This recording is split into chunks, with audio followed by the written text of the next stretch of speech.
Welcome back. Money talks, even for children. But does that mean they should have an allowance? Okay, Wendy, what do you think? Should kids have an allowance? Because so many parents will tie it to getting the chores done. Right.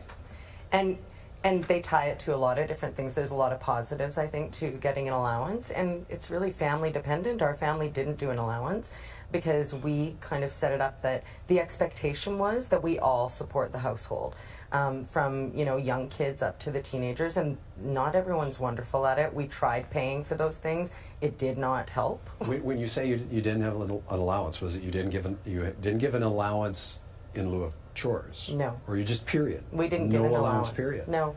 Our kids would get, money as gifts from grandparents and aunts and uncles for birthdays and Christmas. And then when they hit that certain age and I was paying for their cell phone bills monthly, I didn't see a need for allowance. And we did try it, a few times, but it didn't help with getting more chores done or them managing money differently or better. But I've seen a lot of parents using allowance and chore charts and building wonderful skill sets in their kids. So I think it's family dependent, but for us it wasn't happening. It didn't work. Okay. And there's 5 kids too, so it gets really expensive. That could cost a lot of money. Judy, should parents pay for their kids to do household chores? Absolutely not. I believe and I teach that parents should give kids allowance, and just because they are part of the family and need to learn those money skills age appropriately. And they should also give kids chores because they're part of the family and they should learn how to take care of themselves and other people. But don't tie them together, because if you do, you're giving your kids a chance to buy their way out. They say, oh, I have birthday money, so no, I don't think I'm going to shovel that walk this week. So you need the walk shovel, don't tie it to allowance. Okay, well, Judy, how early though would you give an allowance? Standard practice is around age 5, $1 per age per week.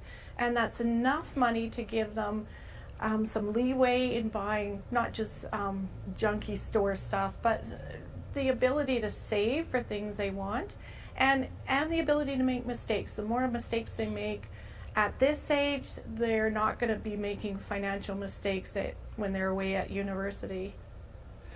Dawn, I didn't realize it until I started looking into this topic, but this allowance issue is hugely controversial. Very much Why? so. Well, since 1964, they've been doing research on it, and I guess because we haven't found the right answer, and I think it says, someone pointed out that maybe what works for one family doesn't work for another. But, and believe it or not, sometimes rewarding teens with money, actually, for doing, cleaning the room, etc., is very, very effective. There's some research out there. Other research, has just been pointed out, don't ever tie it to actually doing the regular chores that you'd hope that they're going to do anyway around the house. There's also research pointing out that if it's as much as $20 a week or more, it could be spent on drugs and alcohol and cigarettes. And so you could be really getting some bad effects out of these allowances. So I'm not surprised that, that it's not a simple subject.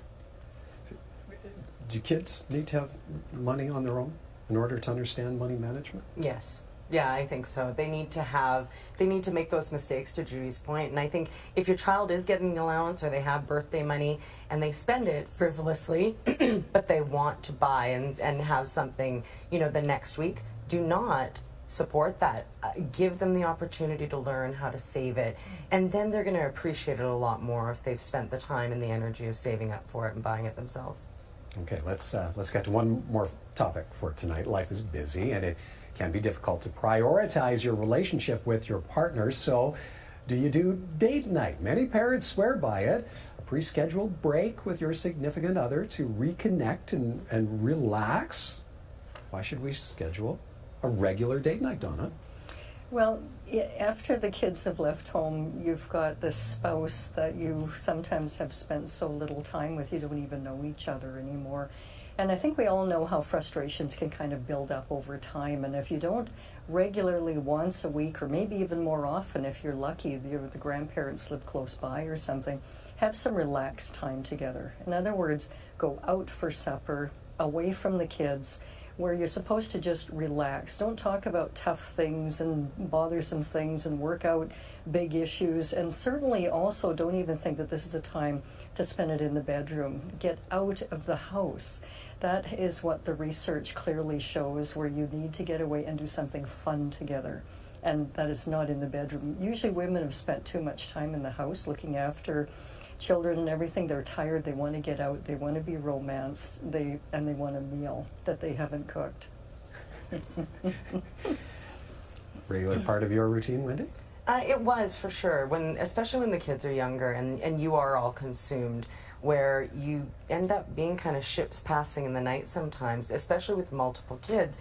Mom and dad take, soccer and the other takes dance, and you're not together as much. So I think date nights are a really great reminder that we're in this for more than just raising these children together. We actually really like each other. Okay, but does it have to be dinner? Does it have to No, be a movie? it can be something. Yeah, my husband and I, even coaching baseball this year, that was our date night. You did that together. We did that together. We coached a team together, and sometimes it was stressful, but it was fun, and it was a great reminder of all these wonderful qualities in him that I fell in love with in the first place. I got to see that again outside of our family unit and with other people. So we don't outgrow those qualities then? No, we still love you guys.